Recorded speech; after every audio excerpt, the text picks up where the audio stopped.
Welcome back to my YouTube channel. और आज हम लोग बात करेंगे जीटी एलएसजी के मैच की, और उसके बाद बात करेंगे एमआई और आरसीबी के मैच की। और हो सकता है ये वीडियो थोड़ा लेट आए, लेकिन थोड़ा सा देख लेना भाई, सपोर्ट कर देना, लाइक से सब्सक्राइब कर देना। तो चलते हैं, आगे बढ़ते हैं वीडियो में। और हम लोग उल्टा चलेंगे इस मैच में। एमआई और आरसीबी का मैच होता है, और वहाँ पे टॉस जीतती है मुंबई और बॉलिंग करने का फैसला करती है। और जो सॉल्ट और कोहली का तूफान है पावर प्ले में, मतलब 6 ओवर में 77 रन। और मतलब जिस तरह से मिचेल सैंटनर को छक्के मार रहे थे सॉल्ट, वहां पे मतलब ये कप्तानी भी ठीक नहीं हुई। अपने आना चाहिए, अपने से बॉलिंग करने आना चाहिए, तो अपने आप को लाना चाहिए कैप्टन को, तो वहां पे सैंटनर को दे रहे हैं। और वहां पे अपने बचने के चक्कर में ऐसा ही मेरे को देख के लगा। एक पहला ओवर आप अगर बढ़िया डाल चुके हो, एक दो बाउंड्री, मतलब 10 रन का ओवर भी गया है तो कोई दिक्कत नहीं है, क्योंकि आप बढ़िया बॉल डाल रहे थे। जहां तक हमको देख के लगा, मेरे को देख के लगा कि 2 विकेट वहां पे हार्दिक पांड्या को मिला है। अरे 2 विकेट बोल रहे हैं, मतलब 2 डॉट बॉलें हुई थी उस ओवर में। सॉरी, 1 विकेट ही मिला उनको।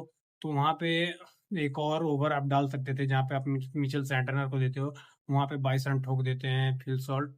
और अगर हम लोग आगे बात करें, तो यहाँ पे आगे बात करें तो बुमराह का भी इफेक्टिवनेस कम हो चुका है। लास्ट 8 मैचों में उनको विकेट नहीं मिली है, भला ही रन नहीं दिए हैं, लेकिन विकेट भी नहीं मिली है। तो आपका वो भी वेपन कमजोर पड़ता जा रहा है, क्योंकि अगले तरफ से इतनी पिटाई हो जा रही है कि उसको, उनका भी प्रेशर बनाया वो उतना कुछ काम नहीं कर रहा है।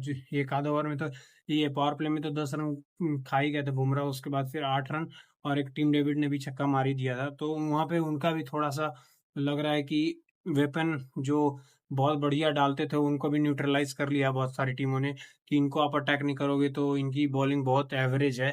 और वो दिख भी गई, मतलब 6 ओवर में 77 रन पीट रहे हैं। उसके बाद फिर स्पिनर आते हैं, तो वहां पे मयंक मार्कंडे को डाल दिया। 2 ओवर में वो 40 रन खा गया, जहाँ पे शार्दुल ठाकुर का ओवर बनता था। तो मतलब हार्दिक पांड्या की कैप्टनसी में ब्लंडर हुए हैं। और वहां पे फिर बैटिंग में सॉल्ट ने बढ़िया किया, और भाई कोहली का मेरे को तो लगा कि थोड़ा सा बाद में स्लो हो गए थे। अब लेकिन अब मैच जीत चुके हैं, तो उतना कुछ ज्यादा बात नहीं करेंगे। बढ़िया मतलब इनिंग थी 50 रन की। और उनका भाई डेडिकेशन लेवल इतना है कि उनको क्या ही बोला जाए। ये फीवर था तो वो भी आगे खेलने। और अगर हम लोग आगे बात करें, तो भाई रजत पाटीदार, भाई ये कैप्टन और श्रेयस अय्यर एक कैप्टन, ये लगता है कि इन लोग प्रेशर लेके नहीं खेल रहे हैं, और अपनी टीम को आगे रख के खेल रहे हैं। और पहली बॉल से आके जो सिचुएशन थी उसको कैरी फॉरवर्ड किया, और 17 बॉल में 50 मारे। वहां पे सेकंड मतलब हाईएस्ट 50 थी वहां पे आरसीबी के लिए, जो एक एक 50 आई है 14 बॉल में रोमारियो सेफर्ड की, वो जो पिछले साल आई थी सीएसके के खिलाफ। तो वहाँ पे सेकंड बेस्ट 50 हो जाती है वहाँ पे रजत पाटीदार की। और बंदा पिछले मैच में भी बढ़िया रन बना के गया था, उससे पहले भी सीएसके को 48 रन मार के गया था 19 बॉलों के आसपास या 18 बॉलों के आसपास। तो मतलब एक बढ़िया कैम्यू खेलता है, लेकिन यहाँ तो 50 मार के गया है।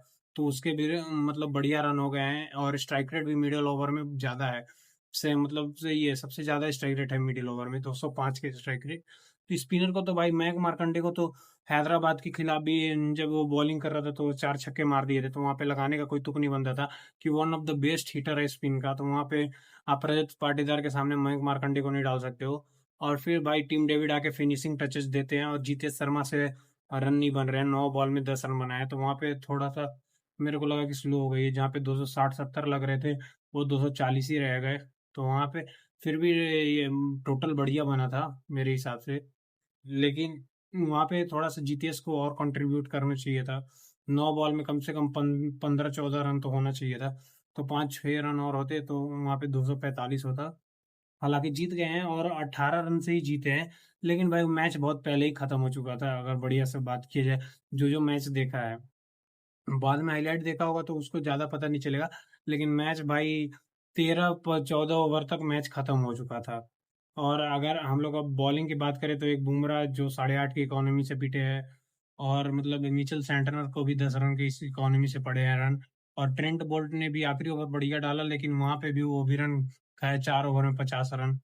तो और उसके बाद आती है एमआई की बैटिंग, और रायन रिकल्टन और रोहित शर्मा बढ़िया शुरुआत देते हैं।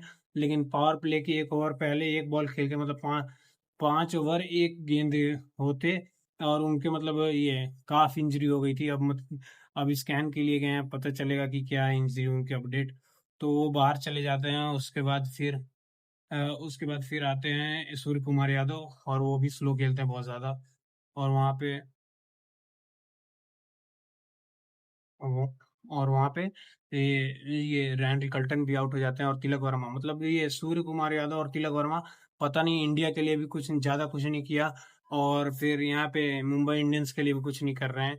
तो मेरे को लग रहा है कि सबसे ज़्यादा स्लो यही दोनों लोग, मतलब ये 2-3 बॉल तो तिलक वर्मा ही ने खेला है। बाकी सूर्या 150 की जहाँ पे 220 की स्ट्राइक रेट की ज़रूरत है, वहाँ पे 150 की स्ट्राइक रेट से खेल के गया है। मैच वही मतलब हार चुके हैं मेरे हिसाब से। मेरे को लगा कि वहाँ पे सरसेन रदरफोर्ड है तो आखिरी के 5 ओवर में 80 बन जाएँगे, लेकिन वहाँ पे उतने रन बने नहीं। तो वहाँ पे सूर्या की गलती, मतलब सूयस ने भी बढ़िया, मतलब ये इनकी जो डिफरेंस है हो गई वो हो गई स्पिन बॉलिंग, जहाँ पे मिचेल सेंटनर और मार्कंडे को बहुत रन पड़ गए, 40-40 रन, वो भी 6 ओवर में 80 रन पड़ गए वहाँ पे। तो और इनके मतलब जो कुणाल पांड्या हैं वो 4 ओवर में 34 रन, यार 24 या 28 रन देते हैं 6.5 की इकोनॉमी से। और सुयश शर्मा ने भी 8.5 की इकोनॉमी से 2 विकेट भी लिए हैं, अरे 11 की इकोनॉमी से 2 विकेट भी लिए हैं, तो वहां पे इनकी मतलब विकेट भी लिया और रन भी नहीं ज्यादा दिए। तो वो एक सबसे बड़ा मतलब प्लस पॉइंट था ये आरसीबी के लिए कि उनकी स्पिनर्स इतने नहीं पीटे। बाकी तो भाई रन उधर भी बने हैं वहां पे। फिर सरफेन रदरफोर्ड ने 31 बॉल में 71 मारे। अगर थोड़ा सा 2 ओवर और रहता तो ये रन चेस हो जाता आराम से, 2 ओवर में आराम से हो जाता, तो 1 ओवर में भी सरफेन रदरफोर्ड चेस कर देता। वहां पे रसिक डार की भी एक तारीफ होगी जो इंजरी में जाके बॉल डाला है बढ़िया। और उसके बाद हार्दिक पांड्या ने भी रन बनाए, लेकिन वो आखिरी तक रहते तो हो सकता था कि डिफरेंट ही इक्वेशन हो वहां पे, अगर छक्का लग जाता तो। जेकब डफी भी पिटा है, भुवनेश्वर कुमार नहीं पिटा है, तो मतलब इनके 2-3 बॉलरों ने 8-9 की इकोनॉमी से बॉलिंग की है। और वो जो रिक्वायर्ड रन रेट था वो अपने आप बढ़ते बढ़ते 18-20 हो गया था। तो 14-15 ओवर में जैसे ही हार्दिक आउट हुआ मेरे को लगा कि मैच खत्म, अब मुंबई के लिए नहीं जीत पाएगी। वो तो आर्टिफिशियल एक्साइटमेंट था कि वहां पे 18 रन से ही जीता है मुंबई। और फिर अब आते हैं सेकंड मैच में। भाई सेकंड मैच में सबको स्टार्ट मिलता है, मार्करम ने भी 18-19 बनाए, मार्स ने भी 18-19 रन बनाए, ऋषभ पंत ने भी 18-19 रन बनाए, लेकिन कोई उसको कैपिटलाइज नहीं कर पाया। तो वहां पे 100 एक डिसेंट टोटल बन जाता है वहां पे, वो 163 रन का। और वहां पे एलएसजी 6-7 विकेट पे, और जॉर्ज लिंडे को प्लेइंग 11 में रखना चाहिए, तो पता नहीं उनको वहां पे बाहर रख के और उनको खिला रहे थे। ये मतलब एक बॉलर बाहर होना चाहिए, एक बैट्समैन बाहर होना चाहिए, ऑलराउंडर तो आपकी टीम में होना चाहिए, तो वो मेरे को समझ नहीं आया। तो वहाँ पे सब्स्टिट्यूट करते हैं जॉर्ज लिंडे को वहाँ पे। और फिर 163 रन काफी थे ही नहीं।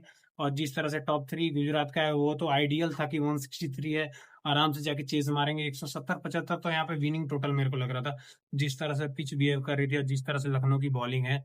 और लेकिन इनकी बैटिंग क्लिक नहीं कर रही है। और ये निकोलस पूरन ने भी रन नहीं बनाए हैं, और ऋषभ पंत को स्टार्ट मिला वो भी कैपिटलाइज नहीं कर पाए।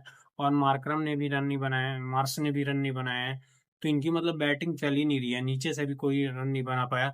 एक जो मिरिकल मैच मुकुल चौधरी ने जिता के दे दिया, नहीं तो मतलब इनकी बैटिंग उतना मतलब अभी नहीं लग रहा है कि उतना बढ़िया परफॉर्म किया है अभी तक। और एक मैच ऋषभ पंत ने भी, वो भी आखिरी ओवर में जाके इतने बॉल खेलने के बाद। तो आखिरकार जीटी जीत जाती है, तो अब पॉइंट्स टेबल थोड़ा सा इंटरेस्टिंग हो गया है कि आरसीबी तो 3 पे ही है, लेकिन थोड़ा सा गुजरात ऊपर आ गई है। अगर वहां पे मुंबई जीत जाती तो और ज्यादा इंटरेस्टिंग हो जाता टेबल। लेकिन अभी तो राजस्थान और पंजाब टॉप 2 में है। 3 पे ये आरसीबी और 4 पे दिल्ली कैपिटल्स। और कि दिल्ली कैपिटल्स का भी लग रहा है कि पैनिक बटन दब चुका है, वहां पे भी कुछ भी हो सकता है। तो एक ऑप्शन तो हमेशा खुला हुआ है, लेकिन अभी तीसरा 3 कंफर्म हो चुके हैं मेरे हिसाब से, यही तीनों जाने चाहिए, अब आगे का पता नहीं। और मैंने पिछले वीडियो में भी प्रिडिक्शन की थी कि टॉप 4 कौन रहेगा।